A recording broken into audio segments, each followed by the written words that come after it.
तो बच्चों अब हम अपनी अगली यूनिट स्टार्ट करेंगे, उसका नाम है पॉलिनोमियल्स। आप ऑलरेडी अपनी जूनियर क्लासेस में एल्जेब्रिक एक्सप्रेशंस के बारे में ऑलरेडी पढ़ चुके हैं। आपने ये भी पढ़ा था कि उन्हें कैसे ऐड करा जाता है, कैसे सब्ट्रैक्ट करा जाता है। इस चैप्टर को पढ़ने से पहले ये बहुत जरूरी है कि एक बार हम उन्हीं सभी पुरानी चीजों को रिवाइज कर लें। तो हम सबसे पहले पढ़ते हैं कॉन्स्टेंट्स एंड वेरिएबल्स। बच्चों आपको पता ही है कि कॉन्स्टेंट्स क्या होते हैं। कॉन्स्टेंट्स वो होते हैं जिनकी वैल्यू कभी चेंज नहीं होती। जैसे हमारे सारे नंबर्स, से नंबर 6, नंबर 100, -3/2, √2, वैल्यू ऑफ पाई, ये सभी क्या है? ये सभी कॉन्स्टेंट्स हैं। और आज ऐसे बहुत सारे कॉन्स्टेंट बता सकते हैं। हमने बहुत सारे टाइप के नंबर्स पढ़े थे अभी पिछली यूनिट में। तो इन सभी को कहते हैं कॉन्स्टेंट्स। अगर हम डिफाइन करना चाहें कि कॉन्स्टेंट्स क्या है तो हम लिख सकते हैं a symbol having a fixed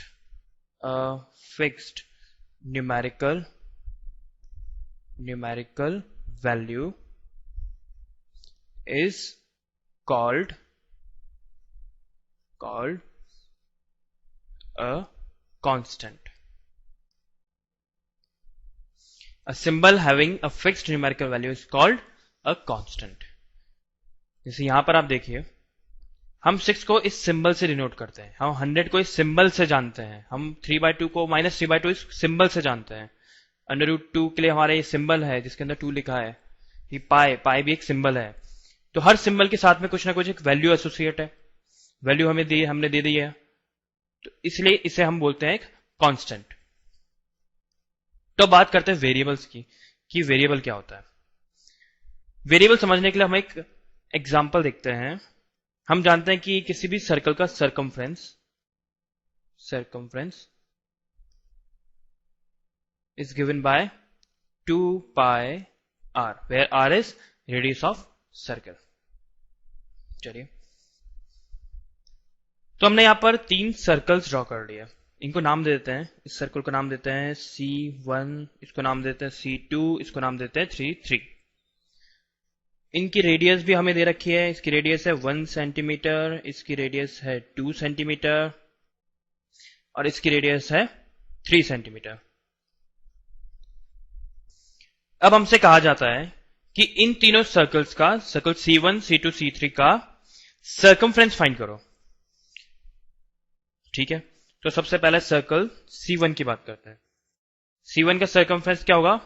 2π × r, और यहां पे r कितना है? 1 सेंटीमीटर।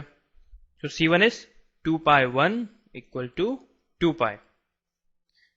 अब हम C2 का सर्कमफ्रेंस करते हैं फाइंड, तो होगा 2π × radius r which is 2 centimetre. तो 2π × 2 = 4π। अब C3 की बात करते हैं, तो C3 होगा 2π × radius of C3 which is 3 centimetre. यहां 3 लिख दिया, ये हमारा आ गया 6π। अब बच्चों अगर आप ध्यान दें तो यहां पर आप एक चीज नोटिस कर सकते हैं। आप देखेंगे कि तीनों इक्वेशन C1, C2, C3 में 2π तीनों इक्वेशंस में आ रहा है। ठीक है, ये वैल्यू जो है वो तीनों के अंदर सेम आ रही है। ये वाली जो वैल्यू है 1, 2, 3, ये जो है वो तीनों इक्वेशन में वेरी कर रही है, तीनों इक्वेशन में चेंज हो रही है। तो हम अब इस इक्वेशन के लिए बात कर सकते हैं कि इसमें जो 2π है वो तो है हमारा कांस्टेंट, और ये जो r है, रेडियस r, वो है हमारा वेरिएबल। और वैसे भी बच्चों वेरिएबल का जो डिक्शनरी मीनिंग है वो भी यही है कि जो वेरी करेगा, जो वेरी करता है उसे बोलते हैं वेरिएबल। तो वेरिएबल की भी हम डेफिनेशन लिख ही सकते हैं यहां पर। A symbol which may be assigned different different numerical values is known as variable. A symbol which may be assigned different numerical values is known as variable. जैसा कि हमने यहां पर किया था, r को पहले वैल्यू हमने असाइन करी थी 1, फिर करी 2, फिर करी 3 और 2 पाए हर इक्वेशन में कांस्टेंट रहा। तो जिन एल्जेब्रिक एक्सप्रेशंस की मैं अभी बात कर रहा हूं, जो हम आपको इस यूनिट में पढ़ाने वाले हैं, उसमें जो वेरिएबल्स हम लिया करते थे वो कुछ ऐसे होते थे, अगर आपको याद हो तो x, y, z, इस टाइप के हम वेरिएबल्स माना करते थे। अगर आपको याद होता हो तो हम कभी कभी इनको मिक्स करके भी लिख देते थे, जैसे x इंटू वाई या फिर x स्क्वायर या फिर y स्क्वायर, नहीं तो x y स्क्वायर। और कई बार तो ऐसा होता था कि हम इसे कांस्टेंट के साथ में लिख देते थे, जैसे यहां लिखा हुआ है 2 पाई r, वैसे हम इसको भी लिख देते थे 2x 2y 9x y square 1/2x। इस तरह के एक्सप्रेशन हम ऑलरेडी देख चुके हैं, इस टाइप के वेरिएबल्स पे हम डील कर चुके हैं। तो हम कह सकते हैं कि ये जो टर्म्स है, जो क्वांटिटीज हैं, वो कॉम्बिनेशन है कांस्टेंट्स का और वेरिएबल्स का, या वेरिएबल्स एंड वेरिएबल्स का। तो जब हम इस तरह के कॉम्बिनेशन वाले वेरिएबल्स को एक दूसरे से ऐड करते हैं या सब्ट्रैक्ट करते हैं या मल्टीप्लाई करते हैं, डिवाइड करते हैं, तो उस टर्म को हम बोलते हैं, उस कनेक्शन को हम बोलते हैं एल्जेब्रिक एक्सप्रेशन। जैसा कि x plus y, it is an algebraic expression. 4 plus 5x minus 9x square y plus 1/2xy, this is an algebraic expression. तो बच्चों, अभी हमने देखा कि एल्जेब्रिक एक्सप्रेशंस क्या होते हैं, तो एक बार एल्जेब्रिक एक्सप्रेशन की डेफिनेशन भी देख लेते हैं।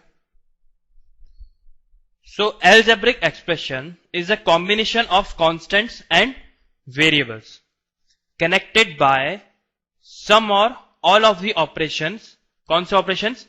Plus, minus, multiplication and division is known as an algebraic expression.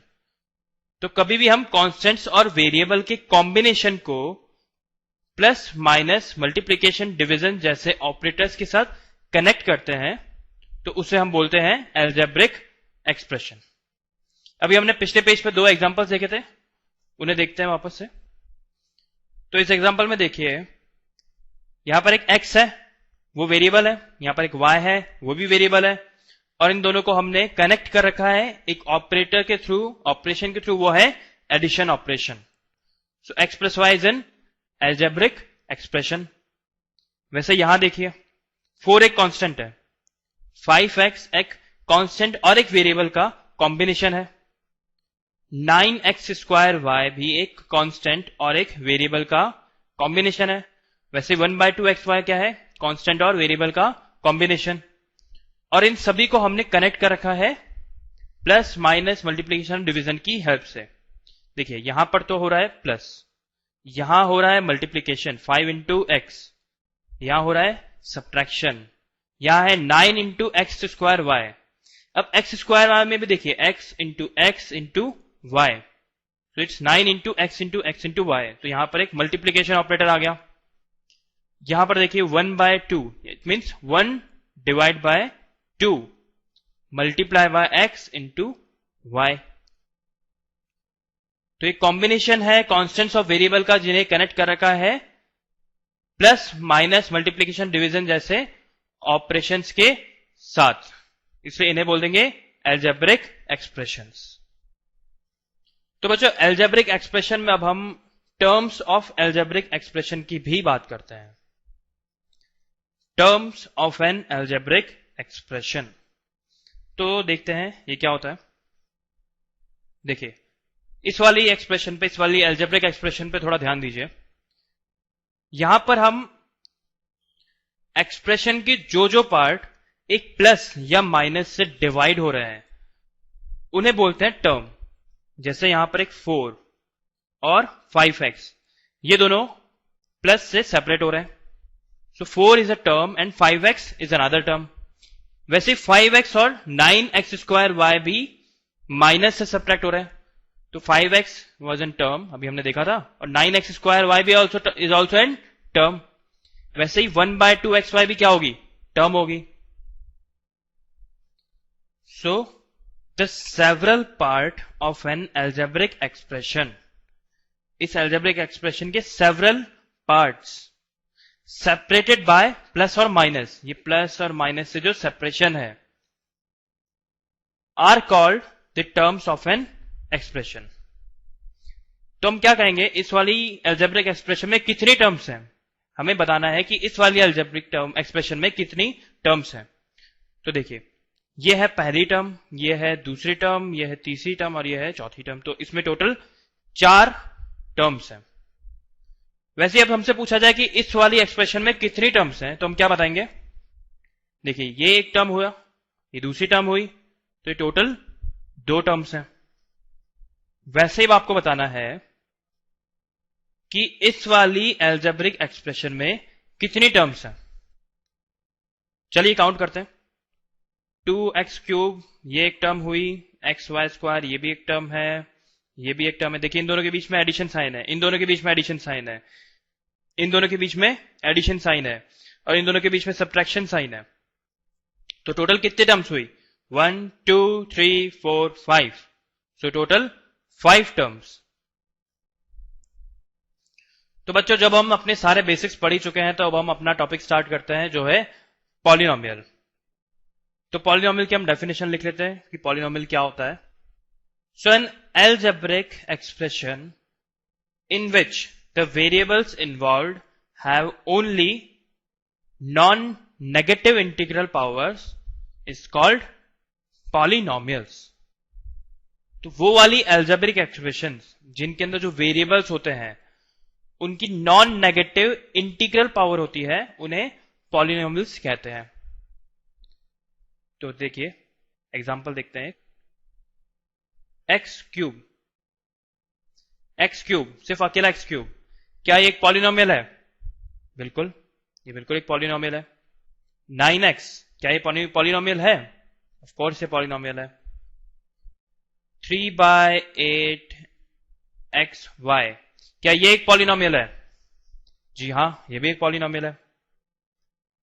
√x क्या ये एक पॉलिनोमियल है, जी नहीं ये पॉलिनोमियल नहीं है, क्योंकि देखिए यहां पर x की पावर जो है वो आ रही है 1/2, x की पावर है 1/2, it means it is a non negative integral power. अगर नॉन नेगेटिव इंटीग्रल पावर आती है तो ही एक एल्जेब्रिक एक्सप्रेशन पॉलिनोमियल कहलाती है, नहीं तो वो एक पॉलिनोमियल नहीं कहलाती। और x की पावर जो आ रही है वो इंटीग्रल नहीं है, ये फ्रैक्शन में है, ये एक रैशनल नंबर है, पर ये एक इंटीजर नहीं है, इसलिए x to the power 1/2 या फिर √x जो है वो पॉलिनोमियल नहीं है। वैसे ही 1/x क्या 1/x एक पॉलिनोमियल है, देखिए हम 1/x को लिख सकते हैं x to the power -1। अब क्योंकि पावर में -1 आ गया और हमें तो नॉन नेगेटिव चाहिए था, तो इसका मतलब 1/x जो है वो भी पॉलिनोमियल नहीं है। वैसे बात करें कि 7, नंबर 7, क्या 7 एक पॉलिनोमियल है, इस पे थोड़ा ध्यान देते हैं। सपोज यहां पर एक वेरिएबल भी होता, सपोज x वेरिएबल होता है यहां पर x, और उसकी पावर 0 है, तो किसी की पावर 0 रेज हो जाए तो वो 1 बन जाता है। इसका मतलब हम यहां एज्यूम कर सकते हैं कि यहां पर कोई वेरिएबल था जिसकी पावर थी 0, इसलिए यहां पर सिर्फ एक 7 रह गया है, सिर्फ एक कांस्टेंट रह गया है। और 0 नेगेटिव नंबर नहीं होता और एक ये इंटीजर ही होता है, इसलिए 7 भी एक पॉलिनोमियल ही कहलाएगा।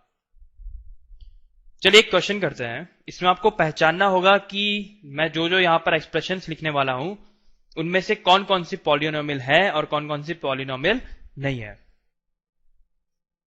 तो बच्चों यहां पर मैंने 4 एक्सप्रेशंस लिखी है, इन चारों 5 एक्सप्रेशंस लिखी है। अब इन पांचों एक्सप्रेशन पे हमें बताना है कि ये पॉलिनोमियल है या नहीं है।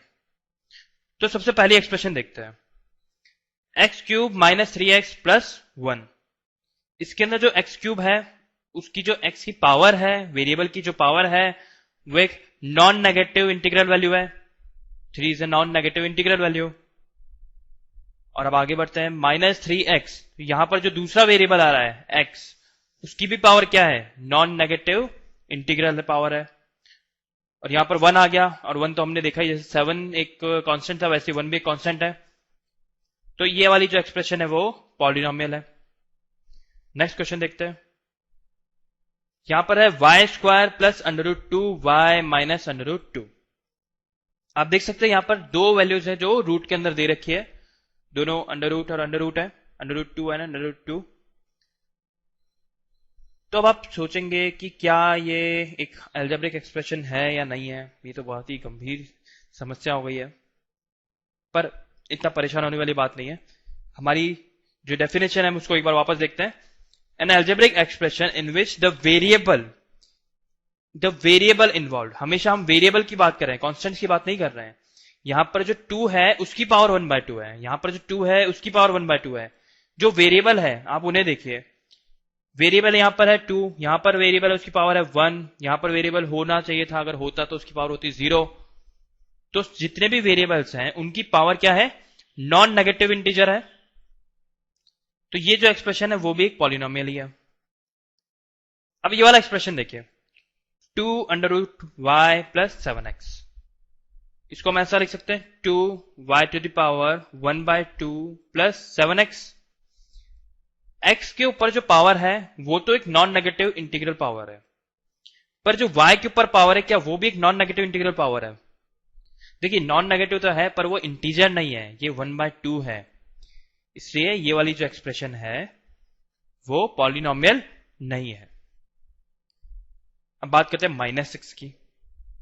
-6 के आगे अगर कोई वेरिएबल लिखा होता, सपोज x लिखा होता, या x तो हम बहुत ही देर से ले रहे हैं, इस बार y ले लेते हैं। सपोज यहां पर y लिखा होता, y की पावर 0 होती, तो ये -6 ही आता। y की पावर 0 है, इसका मतलब क्या है, वो नॉन नेगेटिव इंटीग्रल पावर है। इसका मतलब -6 जो है वो है एक पॉलिनोमियल। -1/2, -1/2 के लिए भी वही करेंगे, एक यहां पर वेरिएबल ऐड कर देते हैं, उसकी पावर 0 ही है, तो ये भी एक -1/2 भी एक पॉलिनोमियल ही कहलाएगा। तो चलिए यहां पर एक और टर्म डिफाइन करते हैं, कॉफिशिएंट।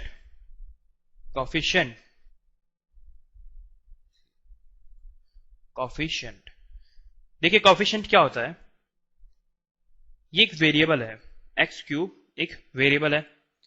इसके आगे क्या लिखा होगा, आपको कुछ दिख नहीं रहा है क्योंकि यहां पर कुछ लिखा हुआ ही नहीं है। एक्चुअल में यहां पर 1 है, तो हम कहेंगे कि x³ का कॉफिशिएंट क्या है, 1। वैसे हम कहेंगे x, वेरिएबल x, उसका कॉफिशिएंट क्या है, 3। जी नहीं, x का जो कॉफिशिएंट है वो है -3। वैसे अब यहां देखिए y स्क्वायर, y का कॉफिशिएंट क्या है, 1, y का कॉफिशिएंट है 1, ये था -3। वैसे इस वाले y का कॉफिशिएंट क्या है, √2। इस वाले x का कॉफिशिएंट क्या है, 7।